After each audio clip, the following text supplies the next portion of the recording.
Welcome to our channel. Today we how to connect Pinterest tag to your website for Pinterest SEO step by step clearly. To connect the Pinterest tag to your website, start by logging into your Pinterest business account. Navigate to the Ads Manager from your profile. In the Ads Manager, click on the Conversions option in the left-hand menu. Select Pinterest tag from the drop-down menu.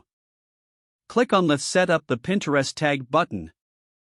You will see an option to create your tag. Choose the Manually install the tag yourself option. Copy the base code provided in the setup window. Open your website's code editor. Paste the base code into the header section of your website, just before the closing /head tag. Next, you need to set up the event code for tracking specific actions. Determine which events you want to track on your website, such as page views or purchases.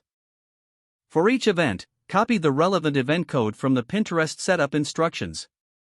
Paste the event code in the appropriate location on your website. If you're tracking a purchase event, place it on the confirmation page that users see after completing their purchase.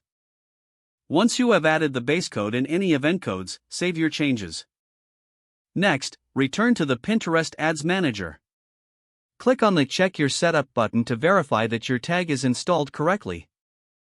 You can use the Pinterest Tag Helper Chrome extension for an easy verification process. If the tool confirms that the tag is working, you are set. If there are any issues, double-check that you placed the code correctly. After successful installation, monitor your results in the Ads Manager. This will help you analyze the performance of your Pinterest campaigns. You are now ready to leverage Pinterest for your SEO strategies. If the page does not load, refresh the browser or try again in a private or incognito window. Make sure you are using the correct email address, then retype it carefully to avoid small typos. If your password is not accepted, use the reset option and create a new strong password you can remember. Check your spam folder for verification or security emails, then complete any requested confirmation steps. Don't forget to like this video and subscribe to our channel for more step-by-step tech guides.